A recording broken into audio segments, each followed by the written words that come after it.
അയ്യോ, ഇവിടെയാണ് എൻ്റെ മാധ്യമ സുഹൃത്തുക്കളോട് ഞാനൊരു കാര്യം പറയുന്നത്. സീറ്റ് കിട്ടാത്തതിലല്ല ഈ വിഷമങ്ങളൊന്നും. സീറ്റ് കിട്ടാണ്ടെങ്കിൽ ഞാൻ എന്നോ പോകണം.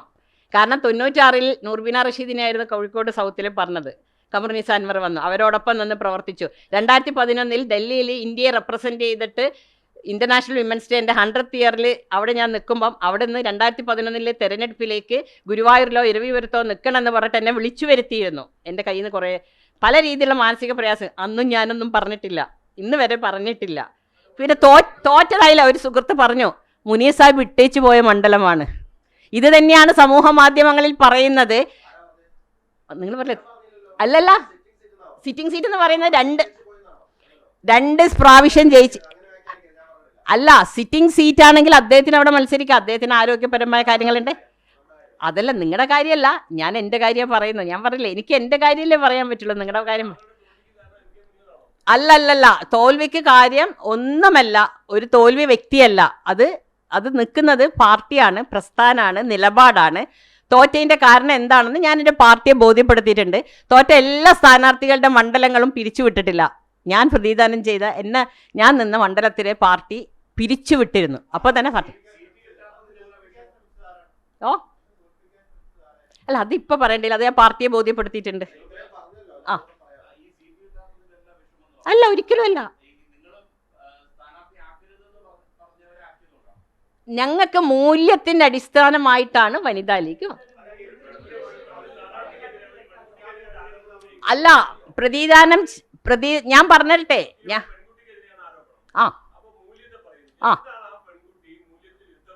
അല്ല, ഞങ്ങൾക്ക് നൽകിയ നിർദ്ദേശങ്ങളുണ്ട്. ഞങ്ങൾക്ക് കാരണം ഞാൻ പറയാം, വനിതാ ലീഗിൻ്റെ ഒരു സംസ്ഥാന ട്രഷറർ മരിച്ചിട്ട് 1.5 കൊല്ലമായി. ഇതുവരെ അത് നമുക്ക് നികത്തി തന്നിട്ടില്ല. വനിതാ ലീഗ് ഇത് തന്നെയാണ്, പാർട്ടിക്കെതിരെ സംസാരിച്ചു. പക്ഷേ അല്ല അതൊരു ട്രെൻഡ് കീപ്പ് ചെയ്യും. അടുത്ത തലമുറയിലേക്ക് അത് കൈമാറും.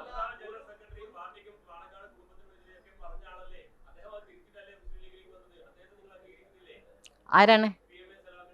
അല്ല, PMA സലാമിനെ ഞങ്ങൾ പാർട്ടി എടുത്തോണ്ട് അംഗീകരിക്കുന്നു, ഇപ്പോഴും അംഗീകരിക്കുന്നില്ല എന്ന് പറയാം.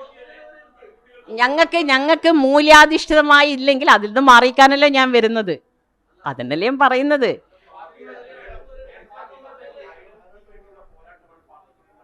ഓ യെസ്.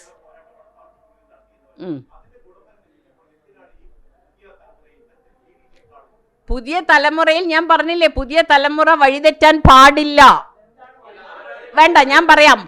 പണാധിപത്യം ഞാൻ പറയാം. സംസ്ഥാന വനിതാ ലീഗിൻ്റെ കമ്മിറ്റിയിൽ അതിശക്തമായി ഞാൻ പറഞ്ഞ ഒന്നായിരുന്നു, മുസ്ലിം ലീഗിൻ്റെ ഞാൻ പറയുന്നുള്ളൂ, വനിതകൾ ഇടയ്ക്കിടയ്ക്ക് ഗൾഫിൽ പോകുന്നുണ്ട്. ഏതെങ്കിലും രാഷ്ട്രീയ പാർട്ടിയുടെ വനിതകൾ എന്തിന് ഗൾഫിൽ പോകുന്നു? അവർ പോവാറില്ല. പാർട്ടിക്കൊരു കോഡ് ഓഫ് കോണ്ടാക്ട് ഇല്ല. പാർട്ടി അത് പെരുമാറ്റച്ചട്ടം അല്ല, നമുക്കും കൂടി പറഞ്ഞോട്ടേന്നേ. നിങ്ങൾ പുതിയ തലമുറക്ക് വേറൊരു നിയമം, വനിതകൾക്ക് വേറൊരു നിയമമാക്കി മാറ്റില്ലെന്നേ ഞങ്ങൾ പറയുന്നുള്ളൂ.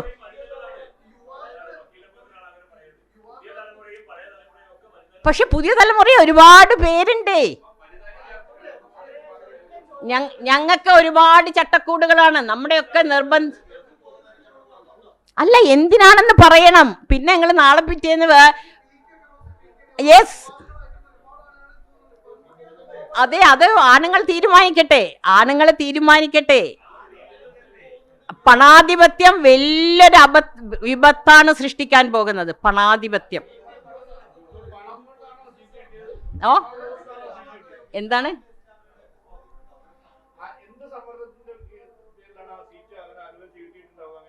അല്ല, ഞാൻ നേരിട്ട് ചോദിച്ചിട്ടുണ്ട് നമ്മുടെ പാർട്ടി സെക്രട്ടറിയോട്, ജമാഅത്തെ ഇസ്ലാമിയുടെ നോമിനി ആണോ എന്ന് തന്നെ ഞാൻ എടുത്ത് ചോദിച്ചിട്ടുണ്ട്. അവർ ചിരിച്ച് തള്ളിയിട്ടേ ഉള്ളൂ.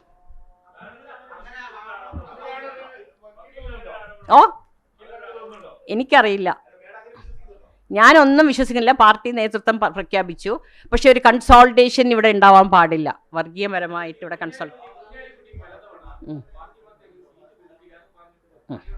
യെസ്, അത് അവർ ബോധ്യപ്പെടുത്തേണ്ടതാണ് ഞങ്ങളോട്. ഞങ്ങൾ ഇത്രയും സമയം കാത്തുനിന്നു. അല്ല, എൻ്റെ അഭിപ്രായം പറയാൻ പാടില്ലല്ലോ, എനിക്ക് നേരിട്ട് അഭിപ്രായം എല്ലാം ഞാൻ നേരിട്ടുള്ള സംഭവം എൻ്റെ സ്വന്തമായ അനുഭവങ്ങളാണ് പങ്കുവെച്ചത്, അഭിപ്രായങ്ങളെല്ലാം പങ്കുവെച്ചത്. ഞാൻ പാർട്ടിക്കകത്ത് ഞാൻ പറഞ്ഞ കാര്യങ്ങൾ, എനിക്ക് അനുഭവപ്പെട്ട കാര്യങ്ങളാണ്. ഊഹാപോഹങ്ങൾ ഞാൻ നടത്താറില്ല.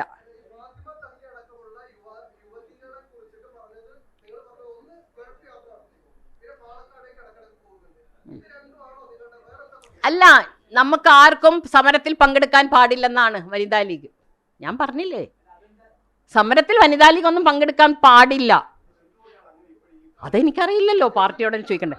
അല്ല, അവർ പറഞ്ഞോട്ടെ, ഞങ്ങൾ ചോദിക്കുന്നുണ്ട്, ഞങ്ങൾ സംസ്ഥാന കമ്മിറ്റിയിൽ ചോദിക്കുന്നുണ്ട്, നിങ്ങൾ ഞങ്ങൾക്കും കൂടി യോജിച്ച രീതിയിലുള്ള ഒരു പറയോ, നിങ്ങൾ പറഞ്ഞു.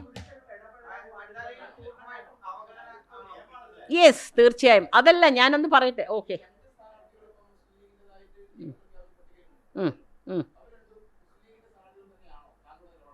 അല്ല, അവർ തങ്ങൾ പറഞ്ഞു വനിതകളെല്ലാം വനിതാ ലീഗാണെന്നും ആണുങ്ങളൊക്കെ പുരുഷ ലീഗാണെന്നും. അപ്പോൾ പിന്നെ അല്ല, അവർ യുവതികളായിട്ടാണ്, അല്ല യൂത്ത് ലീഗിൻ്റെ മുഖമായിട്ടാണല്ലോ വന്നത്.